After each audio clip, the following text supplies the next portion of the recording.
Wakil ketua jelas sangat senang dengan perilaku Huo Yuhao. Ini jelas merupakan perkembangan yang sangat menyenangkan baginya.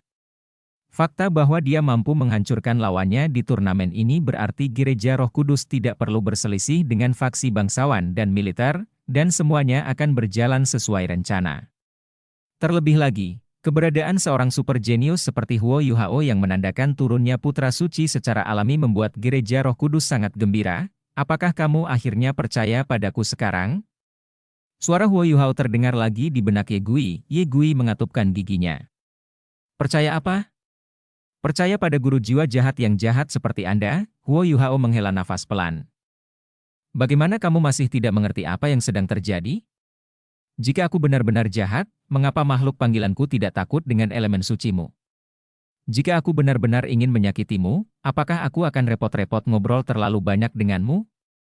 Lihat, saat dia berbicara, spektral door yang sangat besar itu tiba-tiba menjadi semakin besar. Diiringi dengan suara hentakan kuda yang dalam, para ksatria jangkung mulai berjalan ke panggung turnamen. Semua ksatria ini mengenakan baju besi abu-abu yang mematikan, dan memiliki bola api roh berwarna keemasan yang berdenyut di dalam helm mereka. Kuda perang yang mereka tunggangi hanya memiliki tulang, tetapi ukurannya sangat besar. Dan meninggalkan jejak api emas di belakang mereka saat mereka bergerak maju, hanya 3 ksatria yang muncul, tetapi tekanan yang dipancarkan masing-masing dari mereka jauh lebih besar daripada makhluk spektral yang muncul sebelumnya. Setelah ketiga ksatria ini muncul, mereka langsung melaju ke 3 arah berbeda.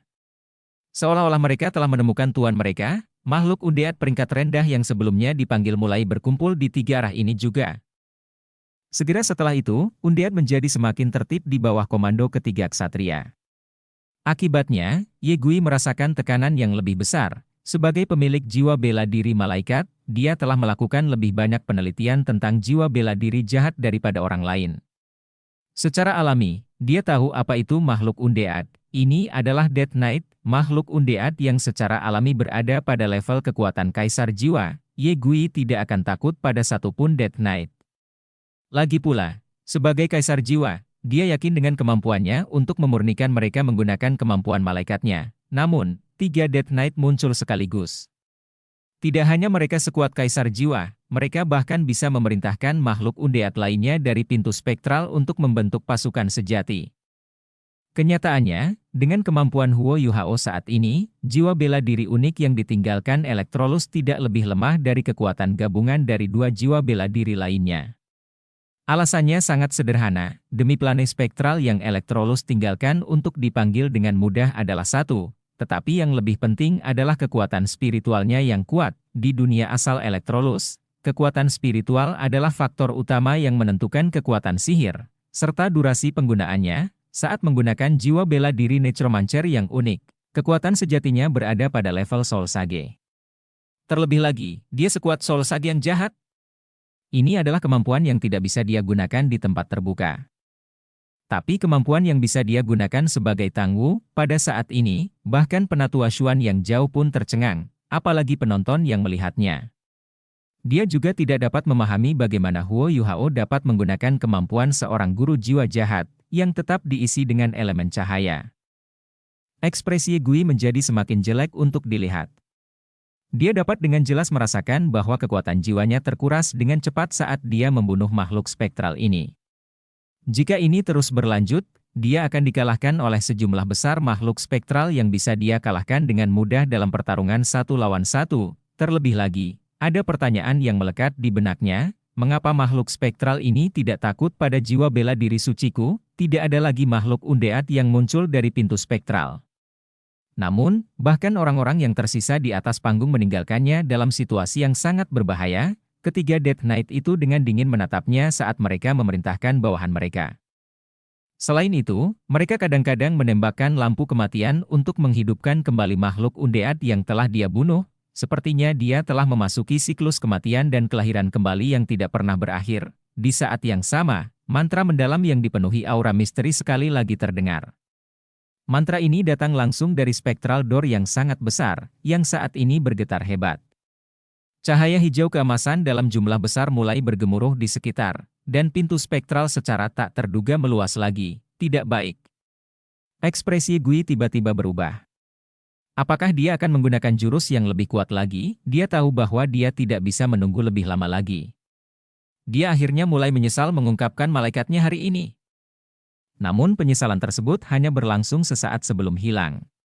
Jika bukan karena kemauannya yang sangat kuat, dia pasti tidak akan mampu mengendalikan malaikatnya. Ye Gui dengan bangga mengangkat pedang panjang di tangannya, mengeluarkan peluit tajam saat dia melakukannya. Segera setelah itu, pedang bintang 7 tiba-tiba terbakar. Pedang itu, yang seluruhnya terbuat dari logam langka, tiba-tiba mulai meleleh karena kekuatan jiwa suci Ye Gui. Terlebih lagi, cahaya suci keemasan yang dia pancarkan mulai berubah menjadi merah keemasan. Bola cahaya yang sangat besar dan menyala-nyala muncul di belakangnya, dan sayap putih bersihnya mulai terbentang. Namun, sepasang sayap baru ini tidak sesentuhan sayap sebelumnya. Sebaliknya, mereka terbuat dari cahaya. Meski begitu, makhluk undead yang terbuat dari cahaya dipenuhi rasa takut, sampai-sampai sepatu bot mereka gemetar. Bahkan para Death Knight tetap dalam keadaan yang sama, tidak peduli seberapa keras mereka mencoba melawan, cincin jiwa keenam Ye Gui yang hitam pekat perlahan mulai naik di atasnya. Selama proses ini, cincin jiwanya mulai melepaskan cahaya keemasan kemerahan yang sama yang datang dari tubuhnya, sebelum perlahan menyatu ke dalam dirinya. Pedang panjang yang telah meleleh di tangannya dan cahaya yang berasal dari tubuhnya membeku, membentuk pedang besar yang panjangnya lebih dari 3 meter. Rasanya seperti cahaya yang datang dari pedang emas kemerahan ini ingin menembus langit dan bumi itu sendiri. Ye Gui mulai bergerak. Dia mengambil langkah maju di udara dan berputar, menyebabkan pedang besar di tangannya menari-nari. Keempat sayap malaikat di belakangnya berkedip-kedip dengan cahaya, membuatnya tampak begitu cantik. Ini adalah keterampilan jiwa keenamnya, Angelic Dance. Dengan mengandalkan kekuatan jiwa bela dirinya, Ye Gui mampu dengan paksa membawa dirinya ke tingkat kekuatan yang mendekati tubuh sejati jiwa bela diri Sage Jiwa untuk waktu yang singkat. Pedang suci di tangannya telah berubah menjadi pedang matahari suci, dan semua makhluk undead yang disentuhnya segera berubah menjadi debu. Ketiga Death Knight dengan cepat berkumpul dan menyerang tanpa rasa takut ke arahnya. Namun, mereka bahkan tidak bisa bertahan 3 detik melawan pedang matahari suci sebelum diuapkan oleh cahayanya yang menakutkan. Di bawah panggung, judul Douluo dari Gereja Roh Kudus mulai mengungkapkan ekspresi panik di wajah mereka. Jiwa bela diri jahat mereka sebenarnya mulai sedikit gemetar karena gadis muda ini, yang bahkan bukan seorang petapa jiwa. Tidak mengherankan jika malaikat dikenal sebagai musuh terbesar mereka.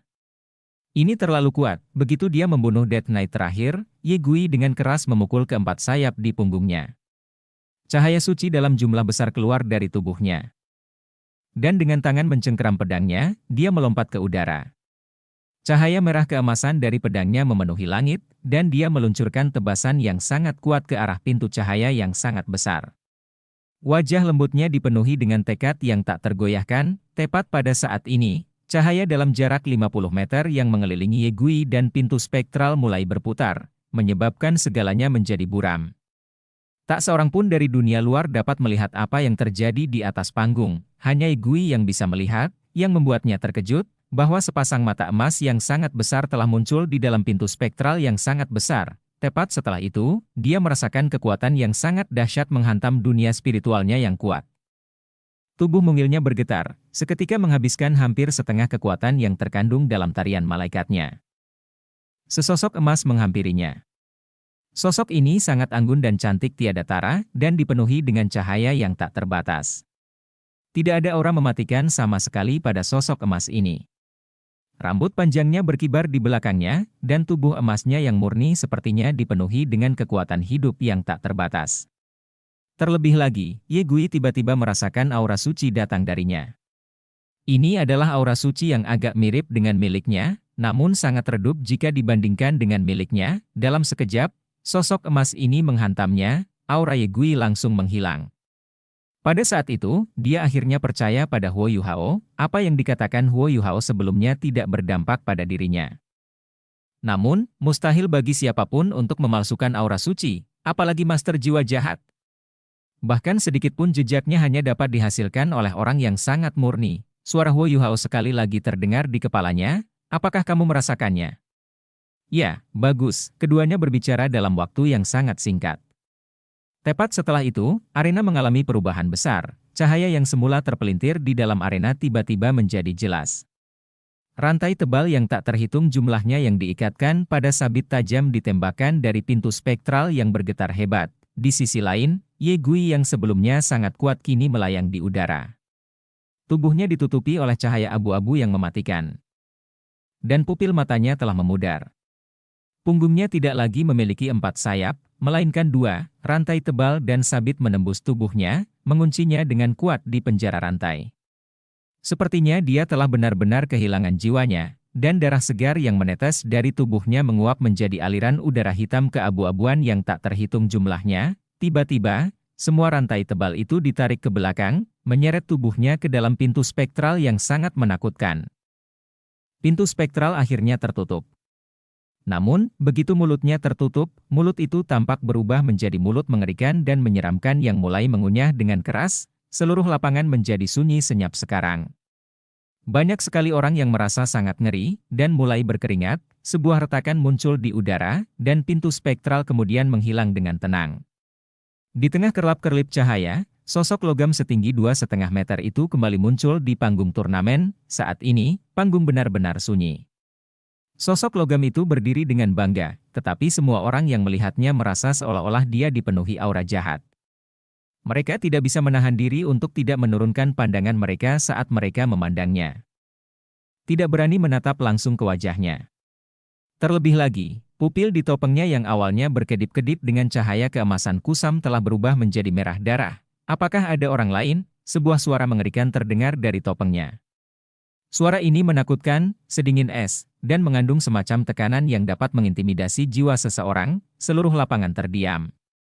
Bahkan Yulin, yang melayang di udara, merasakan wajahnya berkedut. Bahkan dengan kekuatannya, dia tiba-tiba menyadari bahwa beberapa jejak ketakutan telah tumbuh di hatinya terhadap pemuda yang tak terduga ini, seorang master jiwa jahat. Dia sebenarnya adalah master jiwa jahat yang sangat kuat. Kenapa seorang insinyur jiwa jenius seperti dia adalah master jiwa jahat? Yulin merasa sedih karena pergumulan batin di hatinya. Tetapi dia tahu bahwa Gereja Roh Kudus pasti tidak akan menyerah pada guru jiwa jahat seperti ini. Selain itu, dia tidak mau menerima guru jiwa jahat sebagai muridnya. Tiba-tiba, suara tepuk tangan terdengar. Huo Yuhao memandang ke arah sumber suara itu, dan yang dilihatnya adalah sepasang mata biru keabu-abuan yang dipenuhi dengan keindahan dunia lain. Terlebih lagi, pemilik sepasang mata ini adalah wakil pemimpin Gereja Roh Kudus. Tepat setelah dia mulai bertepuk tangan, 4 tetua lainnya dari Gereja Roh Kudus mulai bertepuk tangan di sampingnya dengan semangat dan semangat. Kerumunan di arena sangat besar, dan hanya mereka berempat yang bertepuk tangan merupakan pemandangan yang aneh. Namun, hal ini membangkitkan kesadaran semua orang yang hadir, dia telah menang. Tang Wu, yang mewakili aliansi Dusquater, telah memenangkan turnamen rekayasa jiwa elit Kota Radian. Ye Yulin mendarat di panggung turnamen dan menatap Huo Yuhao dengan tatapan rumit di matanya. Dia tiba-tiba merasakan keinginan untuk menjatuhkan Summon Divine Needle ke langit untuk membasmi orang di depannya ini. Orang ini adalah seorang insinyur jiwa yang jenius dan seorang guru jiwa jahat yang jenius pada usia seperti itu. Akankah kekaisaran benar-benar mampu mengendalikannya di masa depan? Terlebih lagi, seberapa besar Gereja Roh Kudus akan berkembang di masa depan dengan seorang jenius seperti dia di generasi muda? Namun, Ye Yulin tidak berani melakukannya di hadapan 5 orang jahat berjudul Douluo yang sedang menatap ke arahnya. Apa yang diungkapkan Huo Yuhao kepada berbagai pembangkit tenaga listrik adalah bakat. Namun, masih ada perbedaan besar antara dia dan para insinyur jiwa berjudul Douluo dan kelas 9 ini dalam hal kekuasaan. Namun, dia mampu mengandalkan mentalitas massa dan penguasa jiwa jahat, bersama dengan 3 kekuatan bawah tanah, untuk mengendalikan seluruh situasi. Para penguasa jiwa jahat telah menjadi payung pelindungnya. Senyuman acuh tak acuh mulai muncul di wajah di bawah topeng emas. Begitu banyak kejutan menyenangkan yang terjadi hari ini. Huo Yuhao sangat senang dengan penampilannya hari ini. Ia akhirnya merasa seolah telah benar-benar memahami berbagai kemampuan yang dimilikinya, bagaimanapun, dia masih muda. Dia dalam hati berteriak pada dirinya sendiri, panggil aku Huo Yuhao yang selalu berubah. Tang Wu dari aliansi Dusquater menang. Tatapan mata Ye Yulin yang rumit akhirnya kembali normal saat dia dengan kaku mengumumkan hasil turnamen. Di sisi lain, saat hasil ini diumumkan, Kamar Dagang Alto dan Aliansi Umum, yang awalnya tidak senang, kini terdiam sepenuhnya. Tanpa diduga, tidak ada yang berani ikut serta dalam kontes hasil turnamen.